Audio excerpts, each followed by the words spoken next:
ਸੋ ਅਸੀਂ ਇਸ ਮੂਵੀ ਦੇ ਵਿੱਚ ਇਹ ਦੇਖਿਆ ਕਿ ਉਹ ਜਗ੍ਹਾ ਜਿਹੜੀ ਬਣਾਈ ਆ ਉਹਦੇ ਉੱਤੇ ਜਿਹੜੀ ਬਿਲਡਿੰਗ ਬਣਾਈ ਆ ਉਹ ਐਕਚੁਅਲੀ ਚਰਚ ਆ, ਔਰ ਉਹਨਾਂ ਨੇ ਇੱਕ ਪਾਸਾ ਜਿਹੜਾ ਉਹ ਮੁਸਲਿਮ ਲੋਕਾਂ ਨੂੰ ਦੇ ਦਿੱਤਾ ਕਿ ਉਹ ਉੱਥੇ ਵਰਸ਼ਿਪ ਕਰ ਸਕਣ, ਤੇ ਦੂਸਰਾ ਪਾਸਾ ਜਿਹੜਾ ਹੈਗਾ ਉਹ ਯਹੂਦੀਆਂ ਨੂੰ ਦੇ ਦਿੱਤਾ ਕਿ ਉਹ ਵਰਸ਼ਿਪ ਕਰ ਸਕਣ।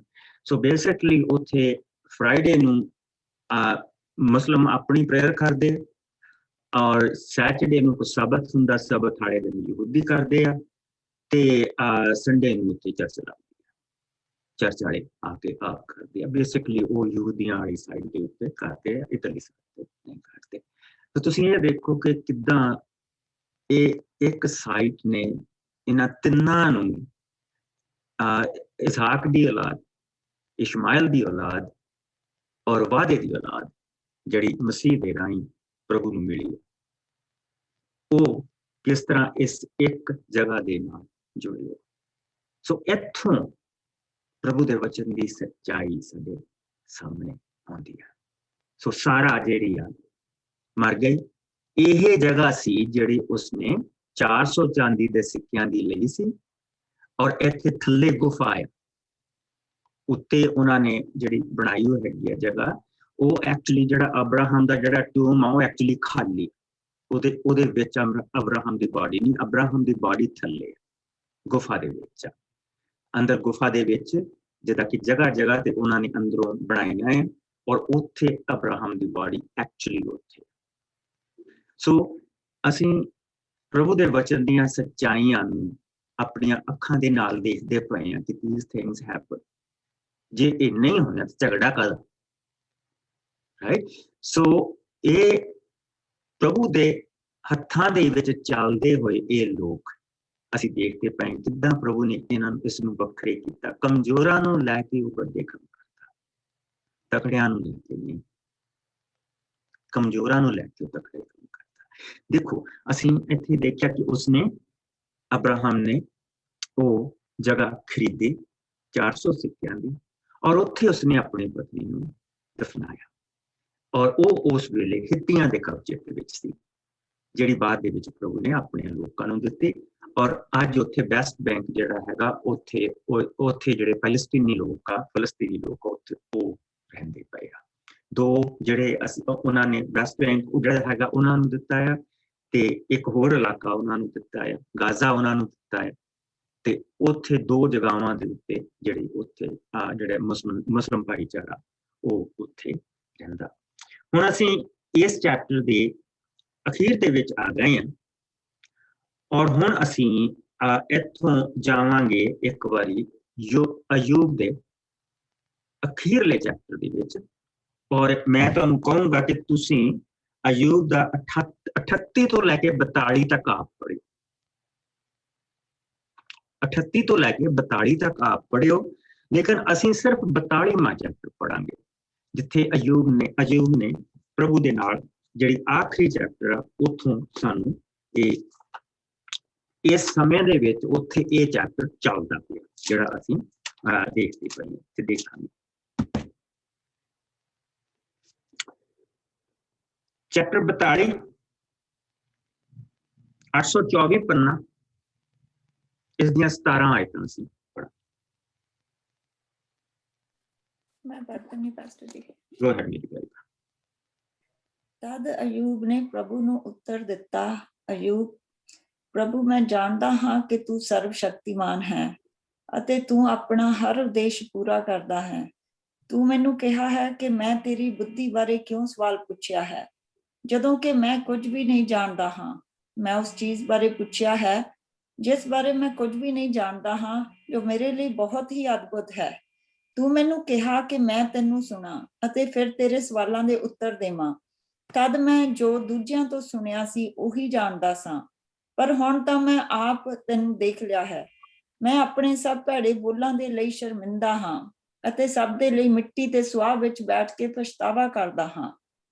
ਫਿਰ ਜਦੋਂ ਪ੍ਰਭੂ ਅਯੂਬ ਦੇ ਨਾਲ ਗੱਲਾਂ ਕਰ ਹਟਿਆ ਤਾਂ ਉਸਨੇ ਅਲੀਫਜ਼ ਨੂੰ ਕਿਹਾ, ਮੈਂ ਤੇਰੇ ਅਤੇ ਤੇਰੇ ਦੋਹਾਂ ਮਿੱਤਰਾਂ ਨਾਲ ਗੁੱਸੇ ਹਾਂ, ਕਿਉਂਕਿ ਤੁਸੀਂ ਮੇਰੇ ਬਾਰੇ ਦਾਸ ਅਯੂਬ ਦੀ ਤਰ੍ਹਾਂ ਸੱਚ ਨਹੀਂ ਬੋਲਿਆ ਹੈ। ਹੁਣ ਤੁਸੀਂ 7 ਬਲਦ ਅਤੇ 7 ਛਤਰੇ ਲੈ ਕੇ ਮੇਰੇ ਦਾਸ ਅਯੂਬ ਕੋਲ ਜਾਓ ਅਤੇ ਆਪਣੇ ਲਈ ਬਲੀ ਚੜਾਓ।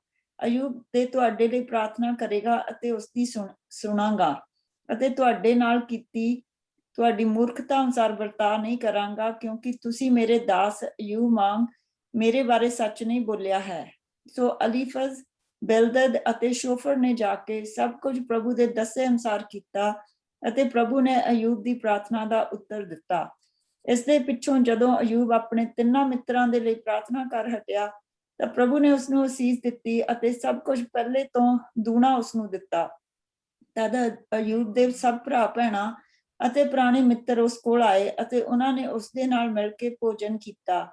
ਉਹਨਾਂ ਨੇ ਪ੍ਰਭੂ ਦੁਆਰਾ ਉਸ ਉੱਤੇ ਘੱਲੇ ਦੁੱਖਾਂ ਦੇ ਲਈ ਉਸ ਨਾਲ ਅਫਸੋਸ ਕਰਕੇ ਉਸਨੂੰ ਤਸੱਲੀ ਦਿੱਤੀ। ਹਰ ਇੱਕ ਨੇ ਕੁਝ ਪੈਸਾ ਅਤੇ ਇੱਕ ਸੋਨੇ ਦੀ ਅੰਗੂਠੀ ਅਯੂਬ ਨੂੰ ਦਿੱਤੀ। ਪ੍ਰਭੂ ਨੇ ਅਯੂਬ ਦੇ ਪਿਛਲੇ ਜੀਵਨ ਨਾਲੋਂ ਉਸਨੂੰ ਪਹਿਲੇ ਤੋਂ ਵੱਧ ਅਸੀਸਤ ਕੀਤਾ। ਅਯੂਬ ਕੋਲ 14,000 ਭੇਡਾਂ, 6,000 ਊਠ, 2,000 ਬਲਦ ਅਤੇ 1,000 ਗਧੇ ਸਨ। ਉਸਦੇ 7 ਪੁੱਤਰ ਅਤੇ 3 ਪੁੱਤਰੀਆਂ ਸਨ। ਉਸਨੇ ਪਹਿਲੀ ਪੁੱਤਰੀ ਦਾ ਨਾਂ ਯਮੀਆ, ਦੂਜੀ ਦਾ ਕਸੀਆ ਅਤੇ ਤੀਜੀ ਦਾ ਕਰਨ ਹਪੁਕ ਰੱਖਿਆ। ਅਯੂਬ ਦੀਆਂ ਪੁੱਤਰੀਆਂ ਨਾਲੋਂ ਉਸ ਸਮੇਂ ਸੰਸਾਰ ਭਰ ਵਿੱਚ ਹੋਰ ਕੋਈ ਔਰਤ ਵੱਧ ਸੁੰਦਰ ਨਹੀਂ ਸੀ। ਉਹਨਾਂ ਦੇ ਪਿਤਾ ਨੇ ਉਹਨਾਂ ਨੂੰ ਉਹਨਾਂ ਦੇ ਭਰਾਵਾਂ ਨਾਲ ਬਰਾਬਰ ਆਪਣੀ ਜਾਇਦਾਦ ਦਾ ਹਿੱਸਾ ਦਿੱਤਾ। ਇਸ ਦੇ ਪਿੱਛੋਂ ਅਯੂਬ 140 ਸਾਲ ਤੱਕ ਜਿਉਂਦਾ ਰਿਹਾ ਤੇ ਉਸਨੇ ਆਪਣੇ ਪੋਤਰੇ ਪੋਤਰੀਆਂ ਨੂੰ ਚੰਗੀ ਤਰ੍ਹਾਂ ਨਾਲ ਦੇਖਿਆ। ਸੋ ਉਹ ਲੰਮੀ ਉਮਰ ਭੋਗ ਕੇ ਮਰਿਆ। ਉਹ ਲੰਮੀ ਉਮਰ ਭੋਗ ਕੇ ਮਰਿਆ। ਸੋ ਅਯੂਬ ਦੀ ਜਿਹੜੀ ਡੈਥ ਆ ਉਹ ਇੱਥੇ ਜਿੱਥੇ ਅਸੀਂ ਪਹੁੰਚ ਚੁੱਕੇ ਹਾਂ ਇੱਥੇ ਹੋਈ। ਇਸ ਸਾਲ ਦੇ ਵਿੱਚ ਆ ਕੇ ਅਯੂਬ ਮਰਿਆ। ਸਾਰਾ ਦੀ ਮੌਤ ਤੋਂ ਬਾਅਦ ਅਯੂਬ ਦੀ ਮੌਤ ਹੋਈ। ਸੋ ਅਸੀਂ ਇੱਥੇ ਹੁਣ ਅਸੀਂ ਆ ਗਏ ਹਾਂ ਇਸਹਾਕ ਦਾ ਜਿੱਥੇ ਵਿਆਹ ਲਿਖਿਆ ਆ, ਇੱਥੇ ਅਸੀਂ ਆ ਗਏ ਹਾਂ ਸਨ 1828 ਦੇ ਉੱਤੇ।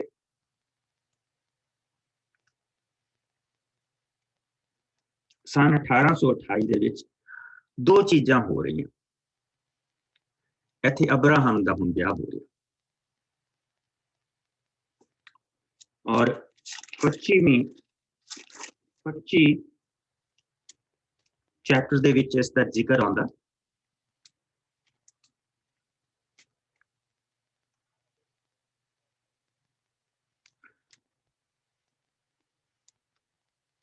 ਔਰ ਇੱਥੇ ਅਸੀਂ 1828 ਲਿਖ ਸਕਦੇ ਹਾਂ।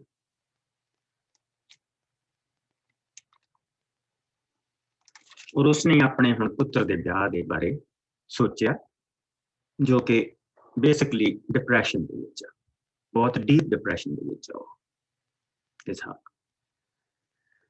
ਸੋ ਕੀ ਪ੍ਰਭੂ ਦੇ ਲੋਕ ਡਿਪਰੈਸ਼ਨ ਦੇ ਵਿੱਚ ਜਾ ਸਕਦੇ? ਐਬਸੋਲੂਟਲੀ। ਉਸਦੇ ਕੋਲੋਂ ਆਪਣੀ ਮਾਂ ਦਾ ਜਿਹੜੀ ਮੌਤ ਆ ਉਹ ਚੱਲ ਨਹੀਂ। ਸੋ ਅਬਰਾਹਮ ਨੇ ਸੋਚਿਆ ਕਿ ਜੇ ਇਹਦੀ ਦੇਖ ਰੇਖ ਦੇ ਲਈ ਮੈਂ ਵਿਆਹ ਕਰਾਵਾਂ, ਇਹਦੀ ਸੰਭਾਲ ਕੋਈ ਕਰੇ ਤਾਂ ਸ਼ਾਇਦ ਇਹ ਬਾਹਰ ਆ ਜਾਵੇ, ਲੇਕਿਨ ਨਹੀਂ, ਉਹ ਨਹੀਂ ਹੋਇਆ। ਸੋ ਲੇਕਿਨ ਆਓ, ਉਹ ਵੀ ਪ੍ਰਭੂ ਦਾ ਇੱਕ ਕਾਰਨ ਸੀ ਜਿਹੜੀ ਅਬਰਾਹਮ ਨੂੰ ਉਸਨੇ ਤੀਸਰੀ ਪਤਨੀ ਦਿੱਤੀ। ਸੋ ਅਸੀਂ 24ਵੇਂ ਭਾਗ ਨੂੰ ਲੈ ਕੇ ਇਸ ਦੀਆਂ ਪਹਿਲੀਆਂ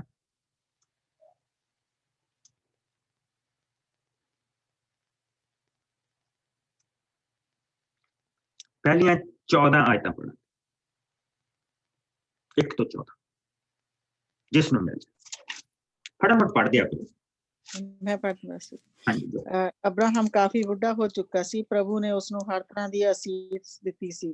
ਅਬਰਾਹਮ ਨੇ ਆਪਣੇ ਘਰ ਦੇ ਸਭ ਤੋਂ ਪੁਰਾਣੇ ਨੌਕਰ ਨੂੰ, ਜੋ ਉਸ ਦੀ ਹਰ ਚੀਜ਼ ਦਾ ਪ੍ਰਬੰਧਕ ਸੀ, ਨੂੰ ਕਿਹਾ, ਆਪਣਾ ਹੱਥ ਮੇਰੇ ਪੱਟ ਹੇਠ ਰੱਖ। ਮੈਂ ਤੈਨੂੰ ਸਵਰਗ ਦੇ ਪ੍ਰਭੂ ਪਰਮੇਸ਼ਰ ਦੀ ਸਹੁੰ ਚੁਕਾਉਂਦਾ ਹਾਂ ਕਿ ਤੂੰ ਮੇਰੇ ਪੁੱਤਰ ਦਾ ਵਿਆਹ ਕਿਸੇ ਕਨਾਨੀ ਲੜਕੀ ਨਾਲ ਨਹੀਂ ਕਰੇਗਾ, ਸਗੋਂ ਤੂੰ ਮੇਰੇ ਪੁਰਾਣੇ ਦੇਸ਼ ਵਿੱਚ ਮੇਰੇ ਆਪਣੇ ਸੰਬੰਧੀਆਂ ਕੋਲ ਜਾਵੇਂਗਾ ਅਤੇ ਉੱਥੋਂ ਮੇਰੇ ਪੁੱਤਰ ਲਈ ਪਤਨੀ ਲੈ ਕੇ ਆਵੇਂਗਾ।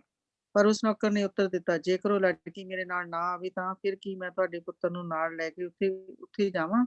ਅਬਰਾਹਮ ਨੇ ਉਸ ਨੌਕਰ ਨੂੰ ਕਿਹਾ, ਨਹੀਂ, ਤੂੰ ਮੇਰੇ ਪੁੱਤਰ ਨੂੰ ਉੱਥੇ ਲੈ ਕੇ ਨਾ ਜਾਣਾ।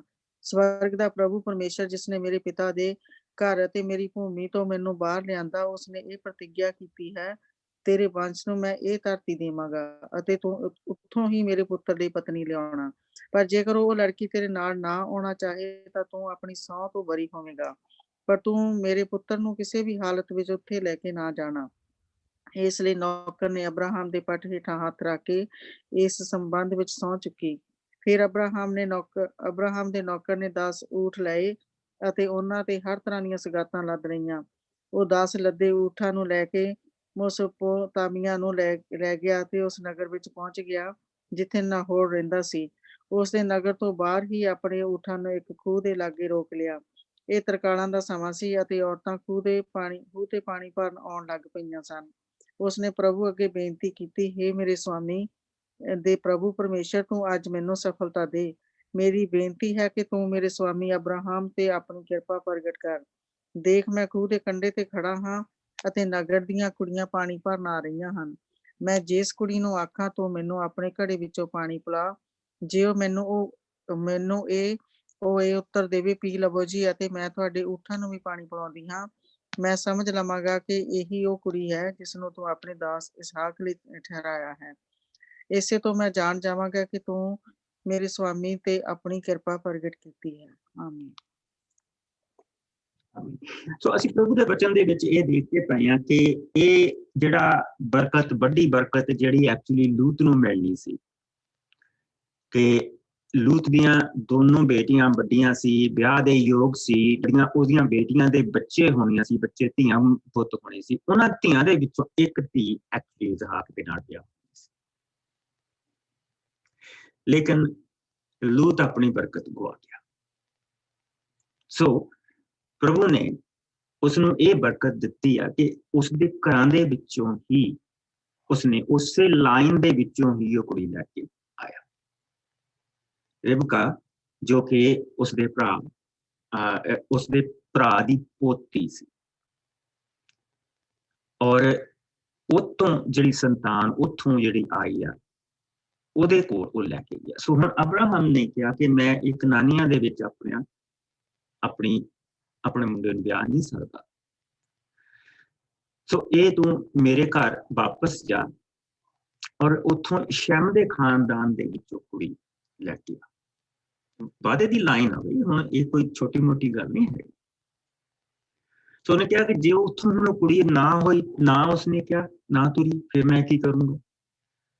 ਕਹਿੰਦਾ ਕਿ ਤੂੰ ਏਦਾਂ ਕਰੀ, ਫਿਰ ਤੂੰ ਆਪਣੇ ਜਿਸ ਤਰ੍ਹਾਂ ਵਾਅਦੇ ਤੋਂ ਫਰੀ। ਫਿਰ ਕਹਿੰਦਾ ਮੈਂ ਤੇਰੇ ਮੁੰਡੇ ਨੂੰ ਉੱਥੇ ਲੈ ਕੇ ਜਾ ਸਕਦਾ। ਨਹੀਂ, ਮੈਂ ਪ੍ਰਭੂ ਨੇ ਮੇਰੇ ਨੂੰ ਕਿਹਾ ਸੀ ਕਿ ਤੂੰ ਹੁਣ ਉੱਥੇ ਵਾਪਸ ਜਾ, ਔਰ ਤੂੰ ਜਿਹੜੀ ਵਾਅਦੇ ਦੀ ਧਰਤੀ ਮੈਂ ਤੈਨੂੰ ਦਿੱਤੀ ਹੈ ਤੂੰ ਉੱਥੇ ਰਹਿਣਾ। ਸੋ ਤੂੰ ਉਹਨੂੰ ਉੱਥੇ ਵਾਪਸ ਲੈ ਕੇ ਨਹੀਂ ਜਾ ਸਕਦਾ, ਕੁੜੀ ਨੂੰ ਲੈ ਕੇ ਇੱਥੇ। ਸੋ ਹੁਣ ਉਹ ਵਿਚਾਰਾ ਗਿਆ ਆ, 10 ਊਂਠਾਂ ਤੇ ਉਹਨੇ ਸਭ ਕੁਛ ਲੱਦਿਆ, ਸਾਰਾ ਦਹੇਜ ਦਾ ਸਮਾਨ ਲੱਦਿਆ, ਔਰ ਉੱਥੇ ਪਹੁੰਚਾ ਔਰ ਉੱਥੇ ਕੁੜੀਆਂ ਜਿੱਦਾਂ ਪਾਣੀ ਭਰਨ। ਉਹਨੇ ਪ੍ਰਭੂ ਦੇ ਅੱਗੇ ਦੁਆ ਕੀਤੀ ਕਿ ਪ੍ਰਭੂ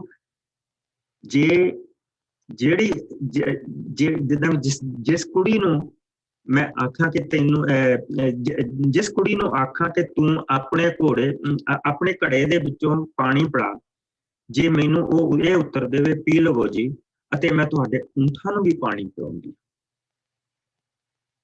I mean, that's a big job. ਬੰਦੇ ਨੇ ਤਾਂ 2 ਗਲਾਸ ਪੀਣੇ ਆ, ਊਂਠ ਤਾਂ ਪਾਣੀ ਪੀਂਦਾ ਹੈਗਾ ਪੂਰੇ ਹਫ਼ਤੇ ਦਾ ਇੱਕੋ ਹੀ ਵਾਰੀ। ਊਂਠ ਜਿਹੜਾ ਪਾਣੀ ਪੀਂਦਾ ਉਹ ਪੂਰੇ ਹਫ਼ਤੇ ਦਾ ਇੱਕੋ ਹੀ ਵਾਰੀ ਪੀਂਦਾ। ਸੋ ਉਹਦੇ ਕੋਲ 10 ਊਂਠ।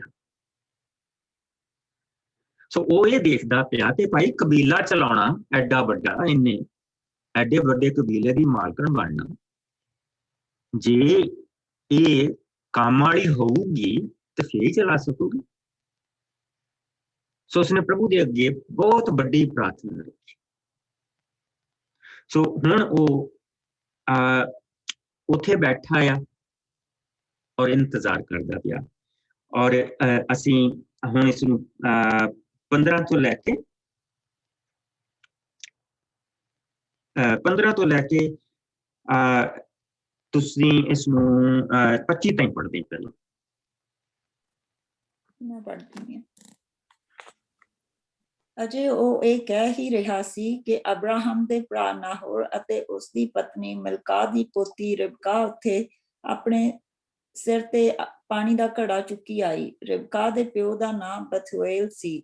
ਰਿਬਕਾ ਅਤ ਸੁੰਦਰ ਅਤੇ ਅਜੇ ਕੁਆਰੀ ਸੀ। ਉਹ ਆਪਣਾ ਘੜਾ ਲੈ ਕੇ ਖੂਹ ਤੇ ਗਈ ਅਤੇ ਪਾਣੀ ਦਾ ਭਰ ਕੇ ਆਪਣੇ ਸਿਰ ਤੇ ਚੁੱਕ ਲਿਆ। ਨੌਕਰ ਉਸੇ ਵੇਲੇ ਦੌੜ ਕੇ ਉਸ ਕੋਲ ਗਿਆ ਅਤੇ ਬੋਲਿਆ, ਕਿਰਪਾ ਕਰਕੇ ਆਪਣੇ ਘੜੇ ਵਿੱਚੋਂ ਮੈਨੂੰ ਘੁੱਟ ਪਾਣੀ ਪਿਲਾ ਦਿਓ। ਰਿਬਕਾ ਨੇ ਕਿਹਾ, ਸ਼੍ਰੀਮਾਨ ਜੀ ਪੀ ਲਵੋ, ਅਤੇ ਉਸਨੇ ਆਪਣੇ ਹੱਥਾਂ ਵਿੱਚ ਘੜਾ ਲੈ ਕੋਡਾ ਕਰ ਦਿੱਤਾ ਅਤੇ ਨੌਕਰ ਨੇ ਪੀ ਲਿਆ। ਜਦੋਂ ਉਸਨੇ ਪਾਣੀ ਪੀ ਲਿਆ ਤਾਂ ਉਹ ਬੋਲੀ, ਮੈਂ ਤੁਹਾਡੇ ਊਠਾਂ ਨੂੰ ਪਾਣੀ ਪਿਲਾਉਂਦੀ ਹਾਂ। ਉਸਨੇ ਪਾਣੀ ਦਾ ਘੜਾ ਚਬੱਚੇ ਵਿੱਚ ਡੋਬ ਦਿੱਤਾ ਤੇ ਹੋਰ ਪਾਣੀ ਲੈਣ ਲਈ ਖੂਹ ਤੇ ਗਈ। ਇਸ ਤਰ੍ਹਾਂ ਉਸਨੇ ਸਾਰੇ ਊਠਾਂ ਨੂੰ ਪਾਣੀ ਪਿਲਾਇਆ। ਉਹ ਨੌਕਰ ਇਹ ਸਭ ਕੁਝ ਧਿਆਨ ਨਾਲ ਦੇਖ ਰਿਹਾ ਸੀ ਅਤੇ ਸੋਚ ਰਿਹਾ ਸੀ ਕਿ ਪ੍ਰਭੂ ਨੇ ਉਸਦੇ ਸਫ਼ਰ ਨੂੰ ਸਫਲ ਕਰ ਦਿੱਤਾ ਹੈ ਜਾਂ ਨਹੀਂ। ਫਿਰ ਜਦੋਂ ਊਠਾਂ ਨੇ ਪਾਣੀ ਪੀ ਲਿਆ ਤਾਂ ਉਸਨੇ ਅੱਧੇ ਤੋਲੇ ਦੀ ਇੱਕ ਸੋਨੇ ਦੀ ਨੱਥ ਅਤੇ 10 ਤੋਲਿਆਂ ਦੇ 2 ਸੋਨੇ ਦੇ ਕੜੇ ਉਸ ਲਈ ਕੱਢੇ। ਉਸਨੇ ਰਿਬਕਾ ਤੋਂ ਪੁੱਛਿਆ, ਮੈਨੂੰ ਦੱਸ ਕਿ ਤੇਰੇ ਪਿਤਾ ਦਾ ਨਾਂ ਕੀ ਹੈ, ਨਾਲੇ ਕੀ ਅਸੀਂ ਤੁਹਾਡੇ ਘਰ ਅੱਜ ਠਹਿਰ ਸਕਦੇ ਹਾਂ। ਰਿਬਕਾ ਨੇ ਉੱਤਰ ਦਿੱਤਾ, ਮੇਰੇ ਪਿਤਾ ਦਾ ਨਾਂ ਬਥੂਏਲ ਹੈ, ਜੋ ਨਾਹੋਰ ਅਤੇ ਮਿਲਕਾ ਦਾ ਪੁੱਤਰ ਹੈ। ਸਾਡੇ ਘਰ ਤੁਹਾਡੇ ਊਠਾਂ ਲਈ ਕਾਫੀ ਚਾਰਾ ਹੈ ਅਤੇ ਤੁਹਾਡੇ ਰਹਿਣ ਲਈ ਥਾਂ ਵੀ ਹੈ। ਸੋ ਦੇਖੋ, ਜਿਸ ਤਰ੍ਹਾਂ ਪ੍ਰਭੂ ਨੇ ਕਿਹਾ ਸੀਗਾ, ਉਸਨੇ ਦੁਆ ਕੀਤੀ ਆ, ਪ੍ਰਭੂ ਨੇ ਉਸੇ ਤਰ੍ਹਾਂ ਪੂਰੀ ਕੀਤੀ ਉਸਦੀ ਦੁਆ। ਤਾਂ ਪ੍ਰਭੂ ਸਾਡੀਆਂ ਛੋਟੀਆਂ ਦੁਆਵਾਂ ਨੂੰ ਸੁਣਦਾ, ਔਰ ਛੋਟੀਆਂ ਦੁਆਵਾਂ ਦੇ ਵਿੱਚ ਵੱਡੇ ਕੰਮ ਉਸਦੇ ਛੁਪੇ ਹੁੰਦੇ, ਜਿਸ ਲਈ ਅਸੀਂ ਉਸਦੀ ਹਜ਼ੂਰੀ ਦੇ ਵਿੱਚ ਆਪਣੀ ਨੇਕ ਨੀਤੀ ਦੇ ਨਾਲ ਜਾਂਦੇ। ਪ੍ਰਭੂ ਨੇਕ ਨੀਤੀ ਮੰਗਦਾ, ਸਾਡੀ ਨੀਅਤ ਸਹੀ ਹੋਣੀ ਚਾਹੀਦੀ। ਕਾਇਨ ਦਾ ਉਸਨੂੰ ਨੀਅਤ ਪਸੰਦ ਨਹੀਂ ਸੀ ਆਈ, ਉਸਨੂੰ ਉਸਦੀ ਬਲੀ ਤੇ ਉਹ ਪਸੰਦ ਨਹੀਂ ਸੀ। ਨੀਅਤ ਬਹੁਤ ਜ਼ਰੂਰੀ ਹੈ। ਉਸਨੇ ਇੱਕ ਅੱਛੀ ਨੀਅਤ ਦੇ ਨਾਲ ਦੁਆ ਕੀਤੀ ਹੈ, ਔਰ ਉਸਨੇ ਆਪਣੇ ਜੋ ਉਸਨੇ ਵਾਅਦਾ ਕੀਤਾ ਸੀ, ਆਪਣੇ ਵਾਅਦੇ ਦੇ ਅਨੁਸਾਰ ਉਸਨੇ ਪ੍ਰਭੂ ਤੋਂ ਜੋ ਮੰਗਿਆ ਉਸਨੇ ਦਿਖਾਇਆ। ਹੁਣ ਉਸਦੇ ਨੌਕਰ ਨੇ ਆਪਣਾ ਬਾਕੀ ਦਾ ਕੰਮ ਪੂਰਾ ਕਰਨਾ। ਔਰ ਕਾਫੀ ਲੰਬਾ ਚੈਪਟਰ ਆ, ਸੋ ਅਸੀਂ ਇਸ ਨੂੰ ਪੜ੍ਹ ਸਕਦੇ ਹਾਂ, ਔਰ it's not too much in it. ਇਸ ਹੁਣ ਤਾਂ ਬਾਕੀ ਦੀ ਸਿਰਫ ਸਟੋਰੀ ਹੈ।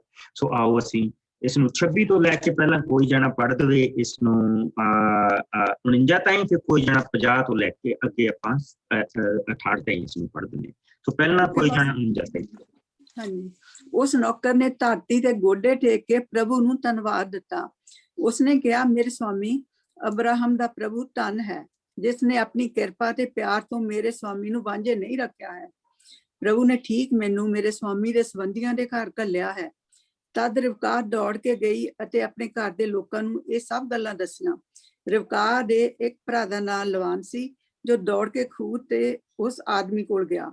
ਲਵਾਨ ਨੇ ਆਪਣੀ ਭੈਣ ਦੇ ਨੱਕ ਵਿੱਚ ਸੋਨੇ ਦੀ ਨੱਥ ਤੇ ਹੱਥੀਂ ਕੜੇ ਦੇਖੇ ਸਨ। ਉਸਨੇ ਆਪਣੀ ਭੈਣ ਦੇ ਇਹ ਵੀ ਸ਼ਬਦ ਸੁਣੇ ਸਨ, ਉਸ ਆਦਮੀ ਨੇ ਮੈਨੂੰ ਇਹ ਸ਼ਬਦ ਕਹੇ। ਇਸ ਲਈ ਲਵਾਨ ਸਿੱਧਾ ਉਸ ਆਦਮੀ ਕੋਲ ਗਿਆ ਜੋ ਖੂਹ ਦੇ ਕੋਲ ਖੜਾ ਸੀ। ਲਵਾਨ ਨੇ ਉਸ ਨੌਕਰ ਨੂੰ ਕਿਹਾ, ਪ੍ਰਭੂ ਦੇ ਪਿਆਰੇ ਜਨ, ਤੁਸੀਂ ਇੱਥੇ ਬਾਹਰ ਕਿਉਂ ਖੜੇ ਹੋ? ਕਿਰਪਾ ਕਰਕੇ ਘਰ ਆਓ, ਮੈਂ ਤੁਹਾਡੇ ਲਈ ਅਤੇ ਤੁਹਾਡੇ ਊਠਾਂ ਲਈ ਆਪਣੇ ਘਰ ਵਿੱਚ ਥਾਂ ਤਿਆਰ ਕੀਤੀ ਹੈ। ਲਵਾਨ ਨੇ ਘਰ ਪਹੁੰਚ ਕੇ ਇਬਰਾਹਿਮ ਦੇ ਨੌਕਰਾਂ ਦੇ ਊਠਾਂ ਤੋਂ ਸਮਾਨ ਲਾ ਕੇ ਉਹਨਾਂ ਨੂੰ ਚਾਰਾ ਪਾਇਆ। ਉਸਨੇ ਉਸ ਨੌਕਰ ਅਤੇ ਉਸਦੇ ਸਾਥੀਆਂ ਦੇ ਪੈਰ ਧੋਣ ਲਈ ਪਾਣੀ ਵੀ ਉਹਨਾਂ ਨੂੰ ਦਿੱਤਾ।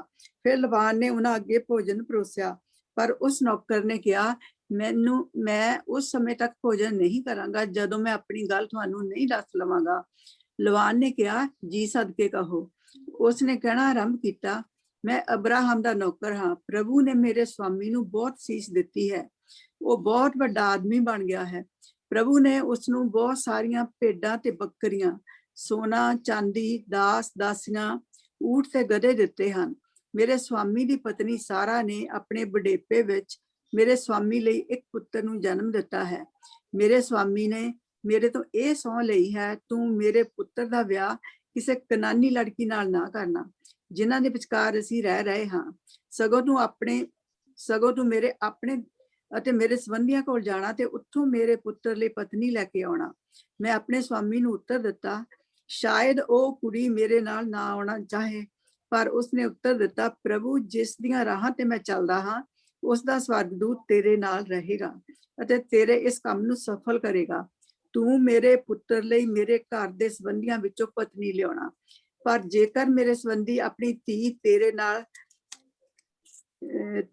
ਤੈਅ ਨਹੀਂ ਘੱਲਣਗੇ, ਤੇਰੇ ਨਾਲ ਨਹੀਂ ਘੱਲਣਗੇ ਤਾਂ ਤੂੰ ਆਪਣੀ ਸਹੁੰ ਤੋਂ ਬਰੀ ਹੋ ਜਾਵੇਂਗਾ। ਮੈਂ ਅੱਜ ਉਸ ਖੂਹ ਤੇ ਪਹੁੰਚਾ ਤਾਂ ਮੈਂ ਕਿਹਾ, ਮੇਰੇ ਸਵਾਮੀ ਦੇ ਪ੍ਰਭੂ ਪਰਮੇਸ਼ਰ, ਤੂੰ ਮੇਰੀ ਯਾਤਰਾ ਸਫਲ ਕਰ। ਮੈਂ ਇੱਥੇ ਇਸ ਖੂਹ ਤੇ ਖੜਾ ਹਾਂ ਅਤੇ ਜਿਸ ਕੁੜੀ ਨੂੰ ਕਹਾ ਤੂੰ ਮੈਨੂੰ ਆਪਣੇ ਘੜੇ ਵਿੱਚੋਂ ਪਾਣੀ ਪਿਲਾ, ਜੋ ਮੈਨੂੰ ਉਹ ਉੱਤਰ ਦੇਵੇ, ਪੀ ਲਵੋ ਜੀ, ਅਤੇ ਮੈਂ ਤੁਹਾਡੇ ਊਠਾਂ ਨੂੰ ਵੀ ਪਾਣੀ ਪਿਲਾਉਂਦੀ ਹਾਂ। ਮੈਂ ਸਮਝ ਜਾਵਾਂਗਾ ਕਿ ਉਹ ਕੁੜੀ ਮੇਰੇ ਮਾਲਕ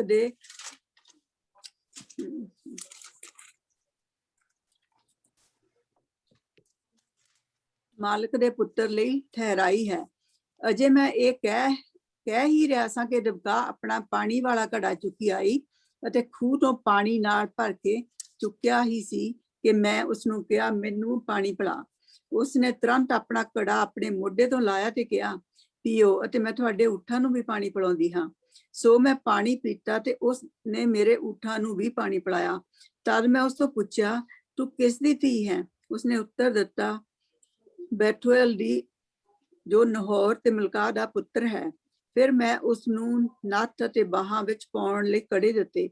ਤਦ ਮੈਂ ਆਪਣੇ ਸਵਾਮੀ ਦੇ ਪ੍ਰਭੂ ਪਰਮੇਸ਼ਰ ਦੇ ਅੱਗੇ ਸਿਰ ਨੀਵਾਂ ਕਰ ਧੰਨਵਾਦ ਕੀਤਾ, ਜਿਸ ਨੇ ਠੀਕ ਮੇਰੇ ਸਵਾਮੀ ਅਬਰਾਹਮ ਦੇ ਸੰਬੰਧੀਆਂ ਕੋਲ ਘੱਲਿਆ ਸੀ ਕਿ ਮੈਂ ਉਸਦੇ ਸੰਬੰਧੀਆਂ ਕੋਲੋਂ ਹੀ ਉਸਦੇ ਪੁੱਤਰ ਲਈ ਪਤਨੀ ਦੀ ਮੰਗ ਕਰਾਂ। ਹੁਣ ਜੇਕਰ ਤੁਸੀਂ ਮੇਰੇ ਸਵਾਮੀ ਨਾਲ ਪੂਰੀ ਵਫਾਦਾਰੀ ਅਤੇ ਸੱਚਾਈ ਨਾਲ ਵਰਤਾਓ ਕਰਨਾ ਚਾਹੁੰਦੇ ਹੋ ਤਾਂ ਮੈਨੂੰ ਹਾਂ ਜਾਂ ਨਾ ਵਿੱਚ ਉੱਤਰ ਦਿਓ, ਤਾਂ ਜੋ ਮੈਂ ਆਪਣੇ ਲਈ ਅਗਲਾ ਫੈਸਲਾ ਕਰਾਂ। ਆਮੀਨ। ਅਸੀਂ ਪ੍ਰਭੂ ਦੇ ਵਚਨ ਦੇ ਵਿੱਚੋਂ ਦੇਖਦੇ ਪਏ ਹਾਂ ਕਿ ਕਿਸ ਤਰ੍ਹਾਂ ਉਸਨੂੰ ਪਤਾ ਆ, ਉਸਨੂੰ ਲਾਈਨ ਦੀ ਕੀਮਤ ਦਾ ਪਤਾ ਆ, ਜਿਹਦੇ ਵਿੱਚ ਦੀ ਪ੍ਰਭੂ ਉਸਨੂੰ ਲੈ ਕੇ ਜਾ ਰਿਹਾ, ਕਿਉਂਕਿ ਉਸ ਲਾਈਨ ਦੇ ਵਿੱਚ ਪ੍ਰਭੂ ਦਾ ਲਹੂ ਆ। ਉਸਨੂੰ ਹੁਣ ਪਤਾ ਆ ਕਿ ਇਸਹਾਕ ਦੇ ਲਈ ਕੀਮਤ ਕੀ ਆ ਪ੍ਰਭੂ ਨੇ ਰੱਖੀ, ਔਰ ਇਸ ਕਰਕੇ ਉਸਨੇ ਜਿਹੜੀ ਇਹ ਬੱਚੀ ਮੰਗਵਾਈ ਆ, ਇਹ ਉਸਨੇ ਆਪਣੇ ਘਰਾਣੇ ਦੇ ਵਿੱਚੋਂ ਮੰਗਵਾਈ। ਸੋ ਜਿਸ ਵੇਲੇ ਅਸੀਂ ਪ੍ਰਭੂ ਦੇ ਇਸ ਵਚਨ ਦੇ ਵਿੱਚ ਦੇਖਦੇ ਪਏ ਹਾਂ, ਬੇਸਿਕਲੀ ਰਿਪੀਟ ਉਹ ਕਰਦਾ ਪਿਆ, ਸਾਰੀ ਚੀਜ਼ ਆਪਣੀ ਗਵਾਹੀ ਰਿਪੀਟ ਕਰਦਾ ਪਿਆ, ਕਿਸ ਤਰ੍ਹਾਂ ਇਸਦੇ ਵਿੱਚ ਕਿਸ ਤਰ੍ਹਾਂ ਪ੍ਰਭੂ ਪਰਮੇਸ਼ਰ ਨੂੰ ਉਹ ਬਰਕਤ ਦੇ ਰਿਹਾ ਕਿ ਪ੍ਰਭੂ ਦਾ ਫਰਿਸ਼ਤਾ ਮੇਰੇ ਨਾਲ, ਪ੍ਰਭੂ ਆਪ ਸਾਡੇ ਨਾਲ। ਸੋ ਹੁਣ ਅਸੀਂ 50 ਤੋਂ ਲੈ ਕੇ ਅਸੀਂ ਇਸ ਨੂੰ 67 ਤੱਕ ਪੜਾਂਗੇ, ਔਰ ਫਿਰ ਇੱਥੇ ਅਸੀਂ ਅੱਜ ਖਤਮ ਕਰਾਂਗੇ। ਜਿਸ ਨੂੰ ਮਿਲ ਜਾਏ ਕੋਈ ਜਣਾ। ਲਾਬਾਨ ਅਤੇ ਬਥੂਏਲ ਨੇ ਉੱਤਰ ਦਿੱਤਾ, ਇਹ ਸਭ ਤਾਂ ਪਹਿਲਾਂ ਹੀ ਪ੍ਰਭੂ ਤੈਅ ਕਰ ਚੁੱਕਾ ਹੈ। ਅਸੀਂ ਇਸ ਵਿੱਚ ਕਿਸ ਤਰ੍ਹਾਂ ਨਾ ਨੁੱਕਰ ਕਰ ਸਕਦੇ ਹਾਂ। ਰਿਬਕਾ ਤੇਰੇ ਸਾਹਮਣੇ ਹੈ, ਤੂੰ ਇਸ ਨੂੰ ਲੈ ਜਾ ਅਤੇ ਪ੍ਰਭੂ ਦੇ ਕਹੇ ਅਨੁਸਾਰ ਆਪਣੇ ਸਵਾਮੀ ਦੇ ਮੁੰਡੇ ਦਾ ਵਿਆਹ ਇਸ ਨਾਲ ਕਰ ਦੇ। ਜਦੋਂ ਅਬਰਾਹਮ ਦੇ ਨੌਕਰ ਨੇ ਇਹ ਸਭ ਸੁਣਿਆ ਤਾਂ ਉਸਨੇ ਆਪਣਾ ਸਿਰ ਨੀਵਾਂ ਕਰਕੇ ਪਰਮੇਸ਼ਰ ਦਾ ਧੰਨਵਾਦ ਕੀਤਾ। ਫਿਰ ਉਸਨੇ ਸੋਨੇ ਚਾਂਦੀ ਦੇ ਗਹਿਣੇ ਅਤੇ ਵਰੀਆਂ ਕੱਢ ਕੇ ਰਿਬਕਾ ਨੂੰ ਦਿੱਤੇ। ਉਸਨੇ ਰਿਬਕਾ ਦੇ ਭਰਾ ਅਤੇ ਮਾਂ ਨੂੰ ਵੀ ਕੀਮਤੀ ਸੁਗਾਤਾਂ ਦਿੱਤੀਆਂ। ਇਹ ਸਭ ਕਰਨ ਦੇ ਪਿੱਛੋਂ ਉਸ ਨੌਕਰ ਅਤੇ ਉਸਦੇ ਸਾਥੀਆਂ ਨੇ ਖਾਧਾ ਪੀਤਾ ਅਤੇ ਰਾਤ ਭਰ ਲਾਬਾਨ ਦੇ ਘਰ ਆਰਾਮ ਕੀਤਾ। ਅਗਲੀ ਸਵੇਰ ਉਸਨੇ ਕਿਹਾ, ਮੈਨੂੰ ਆਪਣੇ ਸਵਾਮੀ ਕੋਲ ਵਾਪਸ ਜਾਣ ਦੇਵੋ। ਪਰ ਲਾਬਾਨ ਅਤੇ ਉਸਦੀ ਮਾਂ ਨੇ ਕਿਹਾ, ਕੁੜੀ ਨੂੰ ਕੁਝ ਦਿਨ, ਘੱਟ ਤੋਂ ਘੱਟ 10 ਦਿਨ ਸਾਡੇ ਨਾਲ ਰਹਿਣ ਦੇ, ਫਿਰ ਚਲੇ ਜਾਣਾ। ਉਸ ਨੌਕਰ ਨੇ ਉਹਨਾਂ ਨੂੰ ਉੱਤਰ ਦਿੱਤਾ, ਪ੍ਰਭੂ ਨੇ ਮੇਰੇ ਸਫ਼ਰ ਨੂੰ ਸਫਲ ਕੀਤਾ ਹੈ। ਹੁਣ ਮੈਨੂੰ ਦੇਰ ਨਾ ਕਰੋ ਅਤੇ ਆਪਣੇ ਸਵਾਮੀ ਦੇ ਕੋਲ ਜਾਣ ਦੇਵੋ। ਉਹਨਾਂ ਨੇ ਕਿਹਾ, ਅਸੀਂ ਕੁੜੀ ਨੂੰ ਪੁੱਛਦੇ ਹਾਂ। ਤਦ ਉਹਨਾਂ ਨੇ ਰਿਬਕਾ ਨੂੰ ਸੱਦ ਕੇ ਪੁੱਛਿਆ, ਕੀ ਤੂੰ ਇਸ ਆਦਮੀ ਨਾਲ ਜਾਣਾ ਚਾਹੁੰਦੀ ਹੈ? ਰਿਬਕਾ ਨੇ ਉੱਤਰ ਦਿੱਤਾ, ਹਾਂ। ਫਿਰ ਉਹਨਾਂ ਨੇ ਰਿਬਕਾ ਨੂੰ ਉਸਦੀ ਦਾਈ ਸਮੇਤ ਅਬਰਾਹਮ ਦੇ ਨੌਕਰ ਅਤੇ ਉਸਦੇ ਸਾਥੀਆਂ ਨਾਲ ਘੱਲ ਦਿੱਤਾ। ਉਹਨਾਂ ਨੇ ਰਿਬਕਾ ਨੂੰ ਇਹਨਾਂ ਸ਼ਬਦਾਂ ਨਾਲ ਅਸੀਸ ਦਿੱਤੀ, ਸਾਡੀ ਭੈਣ ਹਜ਼ਾਰਾਂ ਦੀ ਮਾਂ ਬਣੇ, ਤੇਰੀ ਸੰਤਾਨ ਆਪਣੇ ਬੈਰੀਆਂ ਤੇ ਜੇਤੂ ਹੋਵੇ। ਤਦ ਰਿਬਕਾ ਆਪਣੀ ਦਾਈ ਨਾਲ ਆਪਣੇ ਊਠਾਂ ਤੇ ਬੈਠ ਗਈਆਂ ਅਤੇ ਉਹ ਨੌਕਰ ਉਹਨਾਂ ਨੂੰ ਲੈ ਕੇ ਚੱਲ ਪਿਆ। ਇਸਹਾਕ ਬਏਰ ਲਹੀ ਰੋਈ ਦੇ ਇਲਾਕੇ ਤੋਂ ਆ ਕੇ ਦੱਖਣੀ ਕਨਾਨ ਦੇ ਇਲਾਕੇ ਵਿੱਚ ਰਹਿ ਰਿਹਾ ਸੀ। ਉਹ ਤਰਕਾਲਾਂ ਦੇ ਵੇਲੇ ਸੈਰ ਦੇ ਲਈ ਖੇਤਾਂ ਵਿੱਚ ਗਿਆ ਸੀ ਕਿ ਉਸਨੇ ਦੂਰੋਂ ਊਠ ਆਉਂਦੇ ਦੇਖੇ। ਰਿਬਕਾ ਇਸਹਾਕ ਨੂੰ ਦੇਖ ਕੇ ਆਪਣੇ ਊਠ ਤੋਂ ਉਤਰ ਗਈ ਅਤੇ ਉਸਨੇ ਨੌਕਰ ਤੋਂ ਪੁੱਛਿਆ, ਇਹ ਖੇਤਾਂ ਦੇ ਵਿੱਚੋਂ ਦੀ ਸਾਡੀ ਵੱਲ ਕੌਣ ਆ ਰਿਹਾ ਹੈ? ਨੌਕਰ ਨੇ ਉੱਤਰ ਦਿੱਤਾ, ਇਹ ਮੇਰਾ ਸਵਾਮੀ ਇਸਹਾਕ ਹੈ। ਇਹ ਸੁਣਦੇ ਹੀ ਰਿਬਕਾ ਨੇ ਘੁੰਡ ਕੱਢ ਲਿਆ। ਨੌਕਰ ਨੇ ਇਸਹਾਕ ਨੂੰ ਜੋ ਕੁਝ ਉਸਨੇ ਕੀਤਾ ਸੀ ਦੱਸਿਆ। ਤਦ ਇਸਹਾਕ ਰਿਬਕਾ ਨੂੰ ਆਪਣੀ ਮਾਂ ਵਾਲੇ ਤੰਬੂ ਵਿੱਚ ਲੈ ਗਿਆ ਅਤੇ ਉਸ ਨਾਲ ਵਿਆਹ ਕਰ ਲਿਆ। ਉਹ ਉਸ ਨੂੰ ਪਿਆਰ ਕਰਨ ਲੱਗਾ। ਇਸ ਤਰ੍ਹਾਂ ਉਹ ਆਪਣੀ ਮਾਂ ਦੀ ਮੌਤ ਦੇ ਸਦਮੇ ਨੂੰ ਭੁੱਲ ਗਿਆ। ਆਮੀਨ। ਅਸੀਂ ਪ੍ਰਭੂ ਦੇ ਵਚਨ ਦੇ ਵਿੱਚ ਦੇਖੋ ਕਿੰਨੇ ਅਸੀਂ ਆਪਣੇ ਪੰਜਾਬੀਆਂ ਆਲੇ ਚੀਜ਼ਾਂ ਦੇਖਦੇ ਪਏ। ਉਹ ਕੁੰਡ, ਉਹ ਸਾਰੀਆਂ ਚੀਜ਼ਾਂ, ਉਹ ਹੀ ਗਹਿਣੀ, ਉਹ ਹੀ ਨੱਥ। ਗੋਰੇ ਤਾਂ ਸਾਡੇ ਵੱਲ ਦੇਖ ਕੇ ਨੱਥਾਂ ਲੱਗੇ ਪਾਉਣ। ਇਹ ਕਿੱਥੇ ਪਾਉਂਦੇ ਸੀ? ਤੁਹਾਨੂੰ ਇਹਨਾਂ ਦੀ ਕੋਈ ਪਿਕਚਰ ਨਹੀਂ ਲੱਭੇਗੀ। ਸਾਡੇ ਤਾਂ ਦੇਵੀ ਦੇਵਤਿਆਂ ਦੇ ਕਿੰਨਾ ਗਹਿਣੇ ਪਏ ਹੋਏ, ਇਹਨਾਂ ਦੇ ਤਾਂ ਦੇਵੀ ਦੇਵਤਿਆਂ ਦੇ ਵੀ ਨੱਥਾਂ ਨਹੀਂ ਪਈਆਂ। ਇਹ ਸਾਰਾ ਰਿਵਾਜ ਜਿਹੜਾ ਸਾਡੇ ਕੋਲ ਆ, ਇਹ ਅਸੀਂ ਉੱਥੋਂ ਲੈ ਕੇ, ਸਾਡੇ ਬਜ਼ੁਰਗ ਉੱਥੋਂ ਲੈ ਕੇ ਆਏ। ਔਰ ਪ੍ਰਭੂ ਬਹੁਤ ਮਹਾਨ, ਪ੍ਰਭੂ ਬਹੁਤ ਦਿਆਲੂ ਹੈ। ਮੇਰੇ ਔਰ ਤਰਨਜੀਤ ਦੇ ਜ਼ਿੰਦਗੀ ਦੇ ਵਿੱਚ 2 ਚੈਪਟਰ ਬੜੇ ਮੀਨਿੰਗਫੁਲ। ਫਸਟ ਸੈਮੂਅਲ ਚੈਪਟਰ 1 ਤੇ 2 ਔਰ ਇਹ ਚੈਪਟਰ। ਜਦੋਂ ਮੇਰੀ ਮਾਂ ਗਈ ਸੀ ਇੰਡੀਆ ਤੇ ਤੇਰੇ ਲਈ ਕੁੜੀ ਲੱਭ ਕੇ ਲਿਆਉਣੀ, ਤੇ ਮੈਂ ਆਪਣੀ ਮਾਂ ਨੂੰ ਇਹ ਚੈਪਟਰ ਪੜ੍ਹ ਕੇ ਉਹਦੇ ਨਾਲ ਬੈਠ ਕੇ ਪੜ੍ਹਿਆ ਸੀ। ਤੇ ਮੈਨੂੰ ਪ੍ਰਭੂ ਦੇ ਘਰ ਚੋਂ ਜਿਹੜੀ ਪ੍ਰਭੂ ਨੂੰ ਜਾਣਦੀ, ਰਾਈਟ। ਸੋ ਮੇਰਾ ਵਿਆਹ ਵੀ ਸੋਤਿਆਂ ਚ ਹੋਇਆ, ਔਰ ਬਿਲਕੁਲ ਪ੍ਰਭੂ ਨੇ ਇਸੇ ਤਰ੍ਹਾਂ ਪੂਰਾ ਕੀਤਾ ਸਾਰਾ ਕੁਝ। ਸਿੰਪਲ ਫੇਥ ਰੱਖਣਾ ਪੈਂਦਾ ਵਚਨ ਦੇ ਉੱਤੇ। ਜਦੋਂ ਸੈਮੂਅਲ ਸਾਡਾ ਸੈਮੂਅਲ ਹੋਇਆ ਨਹੀਂ ਸੀਗਾ, ਔਰ ਅਸੀਂ ਜਿਹੜਾ ਸਾਡਾ ਪਹਿਲਾ ਬੱਚਾ ਚਲਾ ਗਿਆ ਸੀ, ਉਹਦੇ ਕਰਕੇ ਤਰਨਜੀਤ ਬਹੁਤ ਜਿਸ ਤਰ੍ਹਾਂ ਕਿ ਸਾਨੂੰ ਪਰੇਸ਼ਾਨੀ ਦੇ ਵਿੱਚ ਸੀ। ਔਰ ਡਾਕਟਰ ਨੇ ਵੀ ਸਾਨੂੰ ਜਿੱਦਾਂ ਵੀ ਕਹਿਤਾ ਸੀਗਾ ਕਿ it's not going to be, ਤੁਹਾਡੇ ਬੱਚੇ ਨਹੀਂ ਹੋਣ।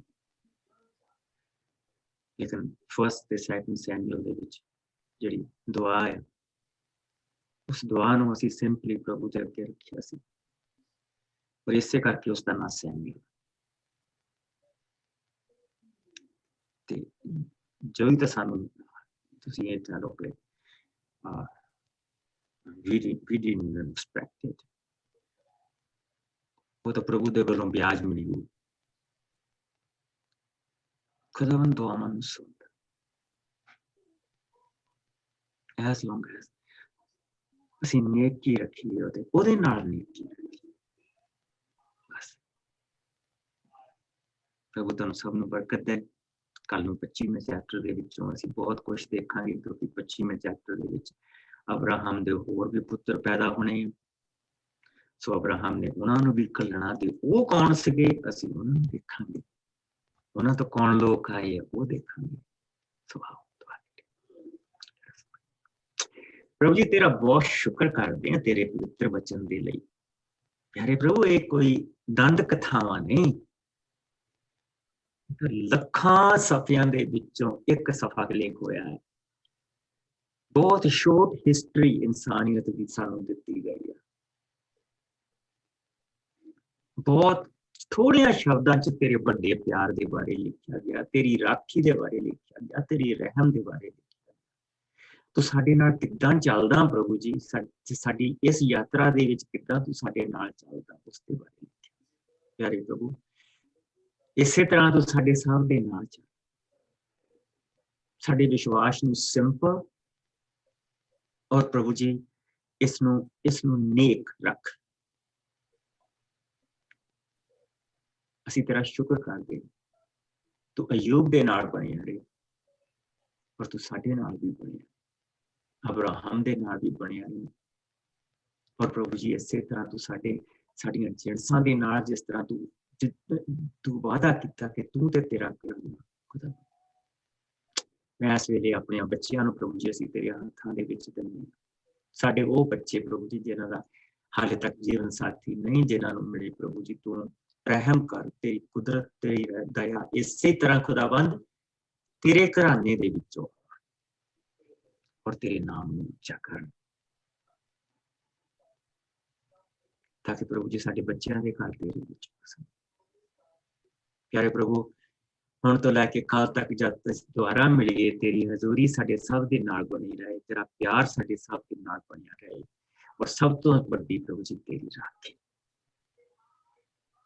ਤੇਰੀ ਤਾਕਤ ਜੋ ਪਵਿੱਤਰ ਆਤਮਾ ਤੋਂ ਮਿਲਦੀ ਹੈ ਪ੍ਰਭੂ ਜੀ, ਜੋ ਸਾਡੇ ਨਾਲ ਵਾਸ ਕਰਦੀ ਹੈ। ਖੁਦਾਵੰਦ ਸਾਨੂੰ ਛੋਟੇ ਰਸਤੇ ਤੇ ਚੱਲਦਾ ਮਸੀਹ ਯਿਸੂ ਦੇ ਮਿੱਠੇ ਔਰ ਪਿਆਰੇ ਨਾਮ ਚ ਸਾਰੇ ਭੈਣ ਭਰਾ ਕਹਿਣ ਆਮੀਨ। ਸੋ ਕੱਲ ਨੂੰ ਅਸੀਂ ਆਸਟ੍ਰੇਲੀਆ ਦੀ ਟ੍ਰਾਈਬਸ ਦੇ ਬਾਰੇ ਦੇਖਾਂਗੇ 4-5 ਮਿੰਟ, ਔਰ ਫਿਰ ਅਸੀਂ ਪ੍ਰਭੂ ਦੇ ਬਚਨ ਦੇ ਵਿੱਚ ਅੱਗੇ ਵਧਾਂਗੇ। ਕੱਲ ਨੂੰ ਸ਼ੁਕਰਗੁਜ਼ਾਰੀ ਅਗਰ ਕੋਈ ਕਰਨੀ ਮੰਗਦਾ, ਦੁਆ ਕਰਨੀ ਮੰਗਦਾ, ਕੱਲ ਨੂੰ ਅਸੀਂ ਉਹਦੇ ਵਿੱਚ ਸਮਾਂ ਬਿਤਾਵਾਂਗੇ ਥੋੜਾ ਜਿਹਾ। ਮੈਂ ਅੱਜ ਥੋੜਾ ਜਿਹਾ ਖਤਮ ਕਰਨਾ ਮੰਗਦਾ ਸੀ, ਲਾਗੇ ਲਿਆਉਣਾ ਮੰਗਦਾ ਸੀ ਅਬਰਾਹਮ ਦੀ ਜਰਨੀ ਨੂੰ। ਸੋ ਅਸੀਂ ਇਸ ਨੂੰ ਅੱਜ ਜਿਹੜੇ 2 ਚੈਪਟਰ ਪੜ੍ਹਨ ਵਾਲੇ ਸੀ ਪੜ੍ਹੇ। ਸੋ ਪ੍ਰਭੂ ਦਾ ਬਹੁਤ ਸ਼ੁਕਰ। ਪ੍ਰਭੂ ਤੁਹਾਨੂੰ ਬਰਕਤ ਦੇ, ਤੁਹਾਡੇ ਸਾਥ